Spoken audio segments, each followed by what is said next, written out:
Hey friends, it's Michelle from Little Farm in the Valley. I have a crazy canning project for you today. I've been wanting to do this for a long time, but just have not really known enough about it. But I've been studying about this and finally decided it's now or never. I'm gonna do this. So today we're gonna be canning potatoes. So we pulled out our potato crop from the garden. All the top of the potato plants were shriveled and dead. So we went ahead and pulled out all the potatoes for the year. And so I have a bunch of little potatoes and the bigger ones. So I'm sorting those out and taking the little potatoes and canning them. Because the potatoes in storage in the basement in the winter, they just don't keep very well. They start growing and sprouting and getting softer during that process. So to preserve our potatoes as much as possible, I thought that I would take the small potatoes and can them. And I have been studying up on it and found some recipes that look like they're gonna work. It's the process is actually a pressure canning project, so it's gonna take a long time. It might even take me a few days. I have quite a few potatoes. So at 90 minutes at a time in the pressure canner, yeah, it could take me a long time, but it's just a matter of getting started, right? Eventually something has to end. So I will take you through the potato canning process today. So I have another bucket full of potatoes that I'm going to go through. I've already gone through a bunch of them. So basically what I'm doing is taking the smaller potatoes for canning and the bigger ones I'm going to put aside for storage in the basement, just for, just to use them up as they are. And the smallish ones I'm going to take for the canning.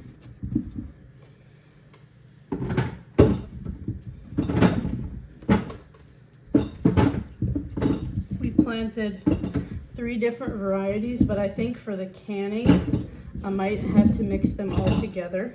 Oh wow, something had fun with this one. But for storage we're gonna keep them separate, but the ones that I'm canning I probably will end up just mixing them all together.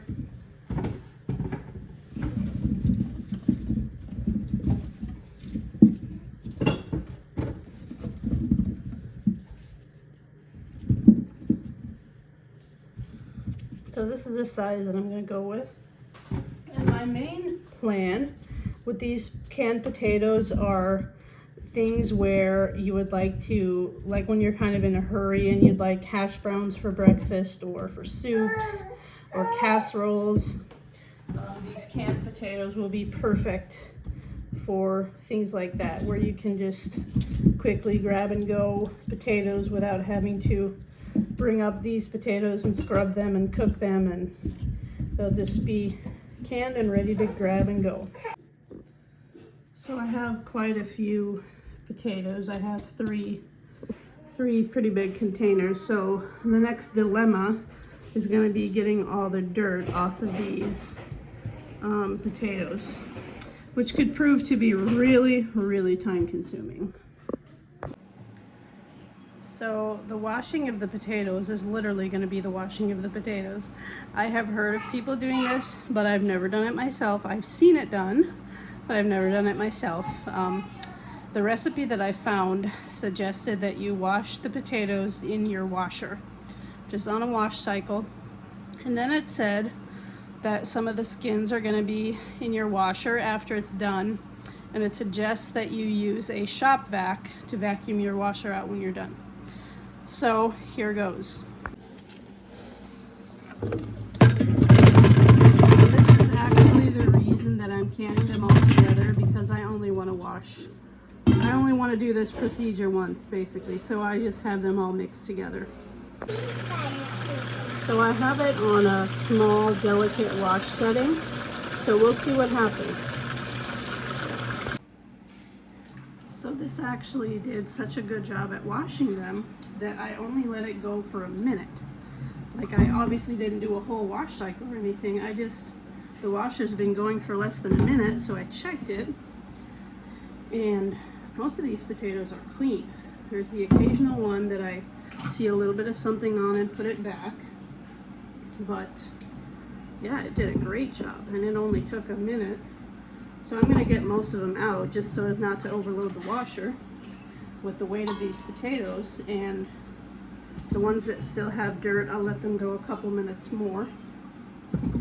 But when they were so dirty, I figured I would can them all together because I wouldn't really be able to distinguish the difference. But now you can clearly see the red potatoes, the gold and the white potatoes. So I think now if I wanted to, it would be fairly easy to pick through them and separate them and like only can one variety per jar.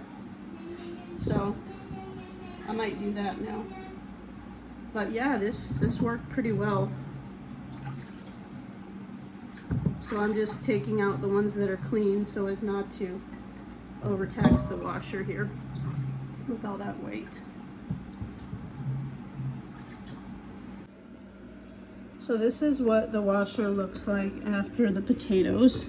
It's not bad, but I will take what I can out with my hands and then I'll vacuum it out with the shop vac.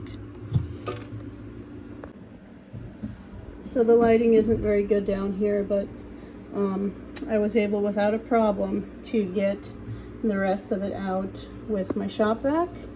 So there's this one piece stuck under here. But other than that, I want to say that went really, really well.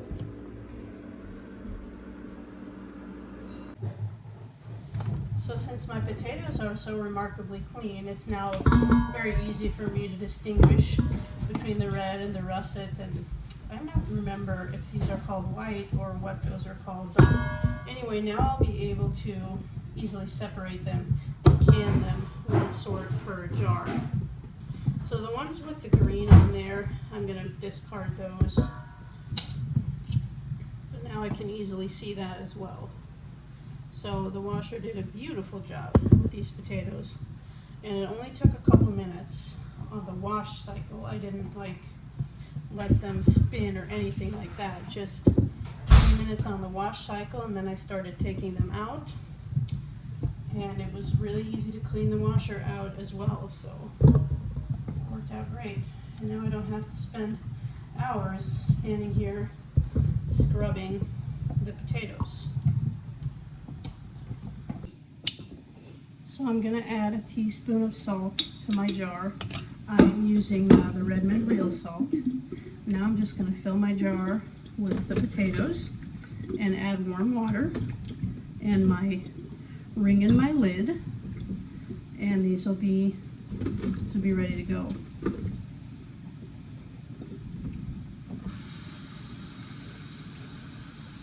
I'll leave about a half inch of headspace.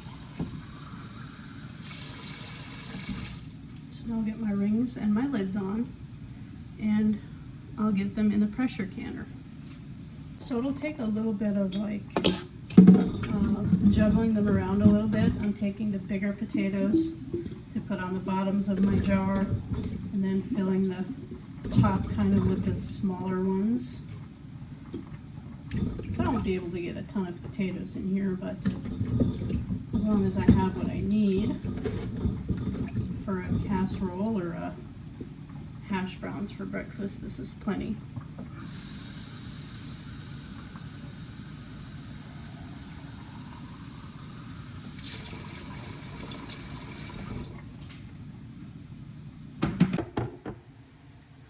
My pressure canner is steaming and ready to go. I've sanitized my lids, so I'm going to add a little bit of cold water just so I can reach in there and grab them without burning myself. And I'm going to take my clean fingers that I just washed and go over the rims of my jars.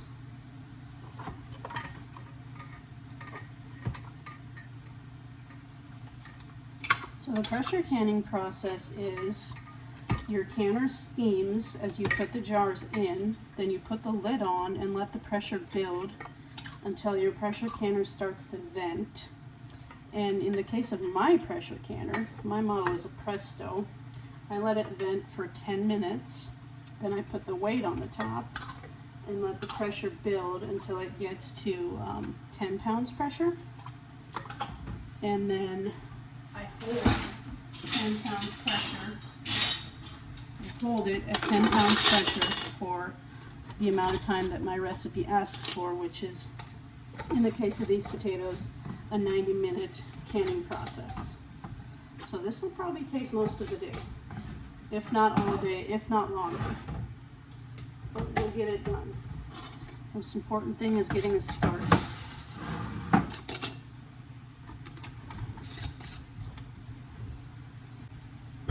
So when you're pressure canning, you actually don't want your lids to be super, super tight. So we're not really cranking down on tightening the lids too much. You see a lot of the water has boiled out of my canner, so I'm going to add another jar full. For pressure canning, you only need a few inches of water in your pressure canner. It's not like a water bath that you have to have the jars submerged under the water. It only asks for usually 1 or 2 inches of water.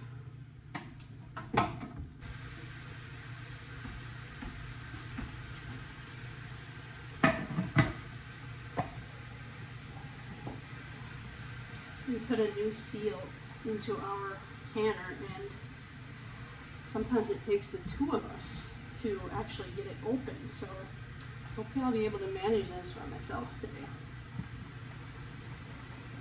I think I got it closed. Okay, so now we let the pressure build until the steam starts to vent out of here. At that point, I set my timer for 10 minutes. So the pressure canner is at the point where it's really steamy. You can't see it yet, but at this point I'll put my timer on for 10 minutes. And after 10 minutes, I'm going to get my weight on here. Okay, I just put my weight on, and now the pressure is going to start building. And when it gets to 10 pounds pressure, I'm going to maintain that pressure for 90 minutes.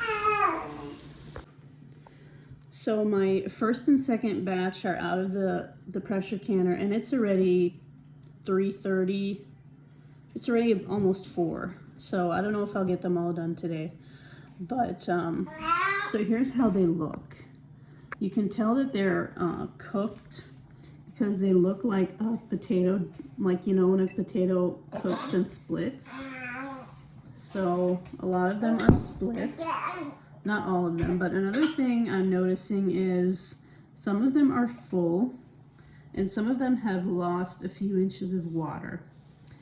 And I noticed here in this book that I was using that these potatoes on the picture have also lost an inch or so of water. So that consoled me a little bit. So that must be kind of a normal thing that they lose a little bit of water. It varies quite a bit from one jar to the other, though, how much they've lost. So that must just be a thing with these potatoes. So yeah, I'm just going to keep plugging along, and these are still very hot. So maybe tomorrow morning I will open one up, and so we can see what these potatoes look and feel like. So very early the next morning, I am cutting up some of these potatoes for hash browns, and they are amazing. They are the perfect cooked potato. I feel like I could shred them pretty nicely.